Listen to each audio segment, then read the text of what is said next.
조 바이든 대통령이 내년 11월 4일에 열릴 대통령 선거 민주당 예비 후보로 재선을 선언했습니다. 그는 이번 선거에도 카멜라 해리스 부통령과 함께합니다. 코로나19 팬데믹 이후 뉴욕시 교통사고 감소와 상업시설 매출을 올린 오픈스트리트 프로그램이 올여름 확대됩니다. 뉴욕시 사법이 폭행죄를 성립하기 위해서는 피해자에게서 부상 흔적이 발견돼야 한다는 개정안으로 인해 구타 범죄를 장려할 수 있다는 우려를 받고 있습니다. 도널드 트럼프 전 대통령이 오늘 뉴욕 남부 연방지방법원에서 두 번째 성폭행 민사소송에 출두했습니다. 트럼프는 여전히 완전 무죄를 주장하고 있습니다. MTA 직원들이 철로에 떨어진 어린아이를 구해내 공로상을 수여받았습니다. 떨어져 있던 3살 어린아이는 자폐증을 앓고 있었습니다.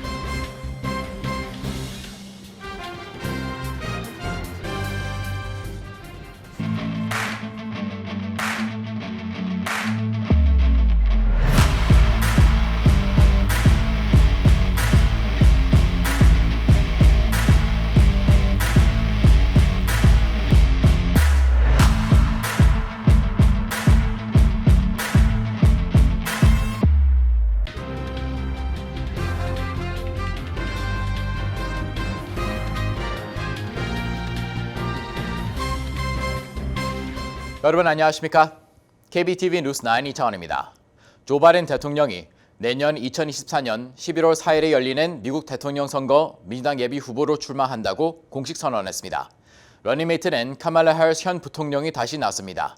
바이든 대통령이 전격 재선 출사표를 던지면서 차기 미 대선 레이스도 본격화되고 있습니다. 오늘의 첫 번째 소식 전사희 기자의 보도입니다. 바이든 대통령은 오늘 오전 동영상과 트위터를 통해 모든 세대에는 민주주의를 위해 일어나야 하는 순간이 있다. 근본적인 자유를 지키기 위해 일어나야 할 순간이 있다. 나는 이것이 바로 우리 것이라고 믿는다. 이것이 내가 미국 대통령 재선에 출마하는 이유이며 우리와 함께하자, 이를 완수하자고 밝혔습니다. 민주당의 바이든 대통령은 현재 80세이며 2009년부터 8년 동안 버락 오바마 대통령 행정부 부통령을 지낸 뒤 2020년 11월 대통령 선거에 출마해 당시 대통령인 도널드 트럼프를 물리치고 제46대 미국 대통령이 됐습니다. 바이든에게 패했지만 투표, 개표기 조작으로 승리를 도둑질 당했다며 아직도 패배를 인정하지 않고 있는 공화당의 트럼프 전 대통령은 앞서 지난해 11월 세 번째 대선 출마를 선언했습니다. 트럼프는 2016년 대선에서 민주당의 힐러리 클린턴 후보를 물리치고 당선됐습니다. 바이든 대통령은 현재 민주당 내에서 이렇다 할 도전자 없이 독주하고 있지만 역시 공화당에서 독주하고 있는 도널드 트럼프 전 대통령과의 대결이 될 가능성이 높은 대선에서 80세라는 고령의 나이는 약점이 될 것으로 보입니다. 민주당에서는 지금까지 존 F 케네디 전 대통령의 조카인 로버트 케네디 주니어와 작가인 메리언 윌리엄슨이 2024년 대선 출마를 선언한 상태입니다. 지난 주말에 발표된 NBC 뉴스의 여론조사에 따르면 민주당 지지자 51%를 포함한 미국인의 70%가 바이든이 출마해서는 안 된다고 생각하는 것으로 나타났는데 그 응답자 중 69%는 이유로 나이에 대한 우려를 들었습니다. 한편 AFP는 바이든 대통령의 지지율이 1년 반이 넘도록 50%를 넘지 못하고 있다면서도 그의 심심하지만 편안한 점이 강점이 될 것으로 분석했습니다. 바이든 지지자들은 2022년 중간선거에서 민주당이 놀랍도록 강력한 성과를 거둔 것이 바이든 브랜드를 입증했다고 말해왔습니다. KBTV 뉴스 전상입니다. 뉴욕시가 올여름 오픈스트리트 프로그램을 대폭 확대합니다. 코로나19 팬데믹 발생 후 뉴욕 시민들에게 공공공간을 제공했던 뉴욕시 오픈스트리트 프로그램은 차량 통행이 줄어 교통사고가 감소하고 근처 상업시설의 매출이 증가하는 등 긍정적인 효과가 많았습니다. 강정민 기자의 보도입니다. 뉴욕시 교통국은 올해 뉴욕시의 오픈스트리트 프로그램이 25개 이상 지역이 추가되면서 총 160개 지역, 300개의 블록으로 늘어나게 된다고 발표했습니다. 퀸즈 보로에도 7개 지역이 늘어나는데 이 중에는 136 스트리트 58 애비뉴에서 58 로드, 141 스트리트 109 애비뉴에서 레이크우드 애비뉴, 29 스트리트 스킬맨 애비뉴에서 47 애비뉴, 46 스트리트 퀸즈 블러바드에서 그린포인트 애비뉴, 84 애비뉴 168 스트리트에서 164 플레이스, 인우드 스트리트 글래스보로 애비뉴에서 110 애비뉴, 저스티스 애비뉴 54 애비뉴에서 55 애비뉴 등이 있습니다. 또 올해에도 머레이 힐 먹자골목 일대인 바톤 애비뉴 149 플레이스에서 150 스트리트도 오픈 스트리트를 운영할 계획입니다. 운영 시간은 일요일에서 목요일 오전 9시부터 오후 9시, 금요일에서 토요일 오전 9시부터 오후 11시입니다. 시교통국은 현재 추가 신청을 받고 있는 상황이며 프로그램은 최소 7월 1일 또는 그 이후부터 론칭할 예정이라고 밝혔습니다. 오픈 스트리트 프로그램 신청 및 세부 정보는 웹사이트에서 확인할 수 있습니다. 지난해 10월 교통국이 발표한 오픈 스트리트 프로그램의 경제적 이익 보고서에 따르면 오픈 스트리트 프로그램이 진행된 5개 구역의 평균 총 매출은 600만 달러 규모로 집계됐습니다. 이는 팬데믹 이전 3년간 평균 매출보다 19% 많은 규모입니다. 반면 같은 기간 오픈 스트리트 프로그램이 없었던 인근 지역의 평균 총 매출은 360만 달러로 팬데믹 이전에 비해 28%나 감소했습니다. 그러나 일각에서는 오픈 스트리트가 운전은 물론 주차와 배달 등을 어렵게 만들어 차량 정체와 통행 불편을 야기한다고 불만을 나타내고 있습니다. KBTV 뉴스 강정민입니다. 최근 뉴욕시 내에서 폭력 범죄가 급증하고 있는 가운데 뉴욕시에서 폭행죄가成立되기 위해서는 피해자에게서 폭행으로 인한 부상 흔적이 발견돼야 하는 조건이 필요해 논란이 되고 있습니다. 부상이 발견되지 않을 경우 가해자는 경범죄 처벌을 받게 됩니다. 자세한 소식 김용선 기자의 보도입니다. 이사도라 아코스타는 지난 3월 8일 맨해튼 콜럼버스 서클에서 버스를 타고 집으로 향하던 중이었습니다.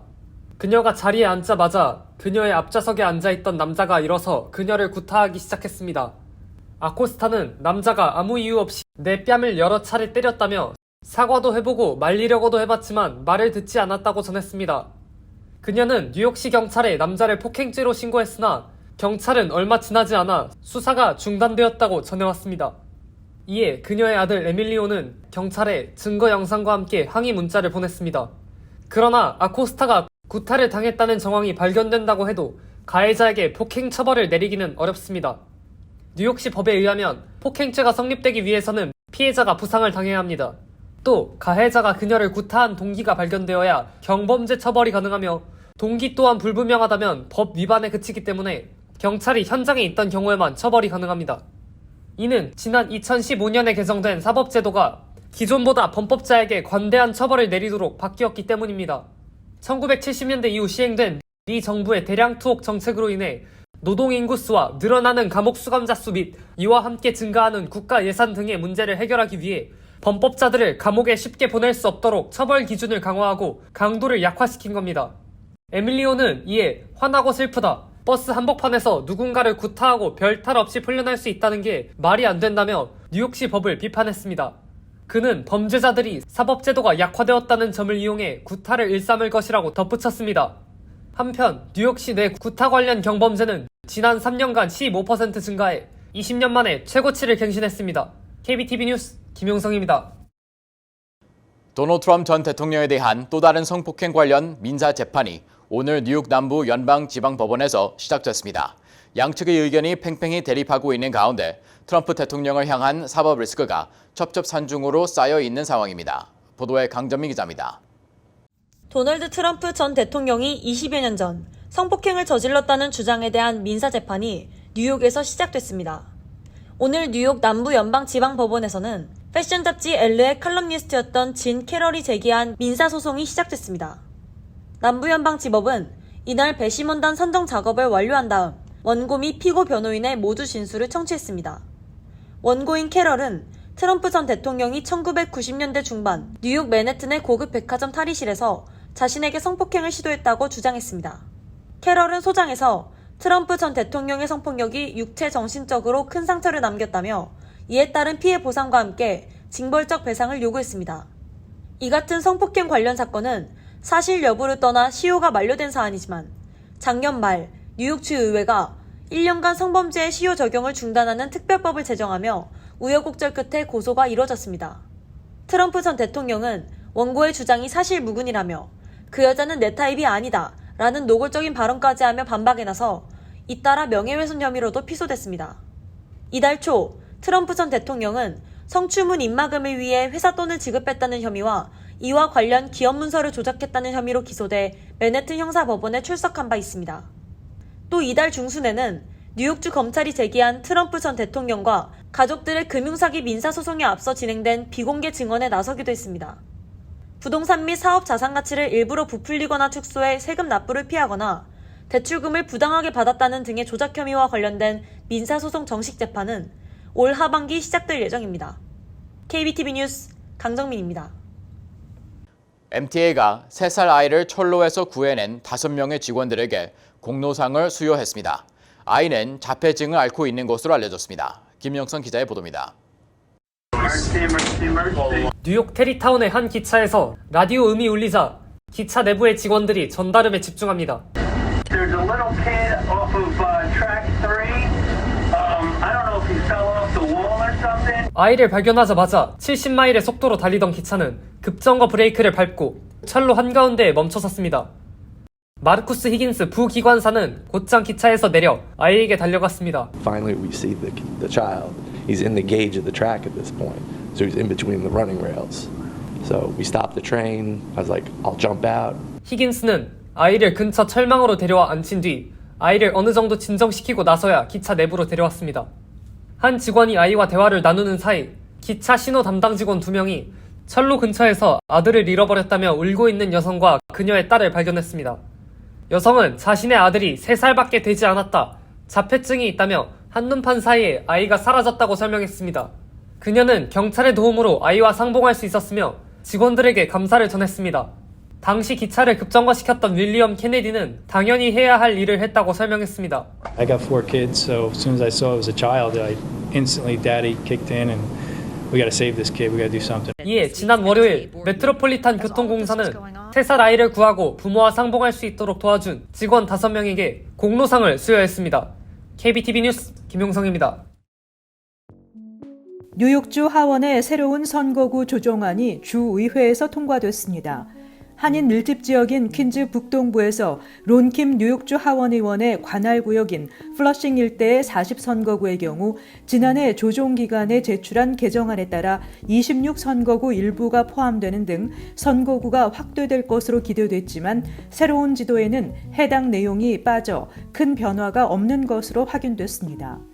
퀸즈를 포함한 뉴욕주 전 지역의 선거구에서는 독립선거구 재조정위원회에 주요 선거구 변경 사항을 제안했지만 독립선거구 재조정위원회가 최종 제출해 24일 승인된 선거구 조정안은 결국 지난해 선거구 지도와 유사한 모습을 보이게 됐습니다. 뉴욕시는 기후변화에 대응하기 위한 청사진인 플랜 뉴욕시 정책 보고서를 발표했습니다. 뉴욕시는 플랜 뉴욕시 보고서에서 기후변화에 대응하는 구체안으로 100만 가구 이상의 저소득층 주택에 태양광 패널을 설치해 청정 에너지를 확보하고 전기 자동차 비율을 더욱 늘리고 특히 뉴욕시 대기오염의 원인 중 하나로 지적되고 있는 디젤 트럭 운행을 단계적으로 줄여나가기로 했습니다. 또 앞으로 기후변화를 위한 대규모 공사 프로젝트가 시작되면 필요할 것으로 예상되는 특별 예산을 미리 준비하고 전기차가 상용화될 것을 감안해 현재 주유소 수준의 충전소와 함께 거리의 평균 2.5마일당 한 대씩 충전기를 설치하기로 했습니다. 또한 지난 1961년에 정해진 뒤 큰 변화 없이 현재까지 계속 시행되고 있는 조닝 조례도 기후변화에 대처하기 위해 대대적으로 수정하기로 했습니다. 뉴욕 뉴저지 연방하원의원 8명은 최근 연방항공청에 뉴욕시 브루클린 서쪽, 로우 맨하탄, 저지시티 등 북부 뉴저지 주택가 상공을 오가는 헬기로 인해 주민들이 큰 피해를 받고 있다며 헬기의 항로와 고도를 규제해 줄 것을 요청했습니다. 현재 앨리스 아일랜드, 자유의 여신상, 거버너스 아일랜드 등 3곳 가까이는 헬기가 다니지 못하게 하고 있는데 이 때문에 헬기들이 이 지역을 피하기 위해 허드슨 강을 따라 브루클린 서쪽과 저지시티 등 인근 지역을 낮게 날아다니면서 큰 소음 피해를 일으키고 있기 때문입니다. 특히 최근 팬데믹이 끝나고 경제 활동이 많아지고 관광객이 늘면서 개인 헬기, 전세 헬기, 관광 헬기는 물론 미 동남부 지역과 북동부 지역 군 기지를 오가는 군용 헬기까지 허드슨강을 따라 낮게 날아다니는 경우가 많아 피해가 점점 심해지고 있는 상황입니다. 원달러 환율이 올 들어 가장 높이 치솟았습니다. 서울 외환시장에서 달러 대비 원화 환율은 어제 전 거래일보다 6.6원 오른 1334.8원에 마감했습니다. 종가 기준으로 지난 21일 세운 연고점 1828.2원을 또 갈아치운 것입니다. 환율은 4.3원 오른 1332.5원에 개장한 뒤 강보합권 흐름을 보였습니다. 점심 이후 상승폭을 키워 장중 한때 1337.1원까지 오르면서 장중 기준으로도 연고점을 새로 썼습니다. 환율은 미국 긴축 기조가 장기화하는 가운데 위안화 등 아시아 통화가 약세를 보임에 따라 상승 압력을 받고 있습니다. 잠시 후 커뮤니티 브리핑을 전해드립니다.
이어서 환율과 증시 전해드립니다.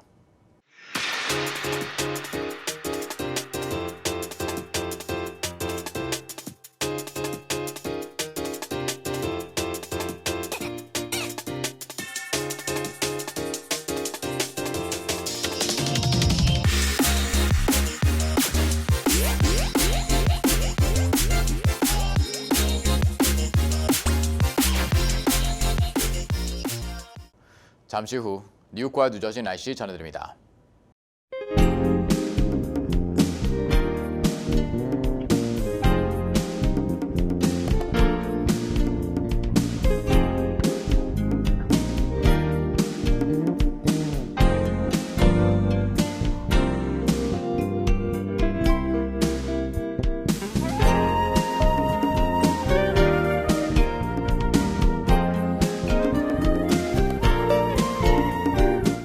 KBTV 뉴스 9 마칩니다. 오늘도 시청해주셔서 감사합니다.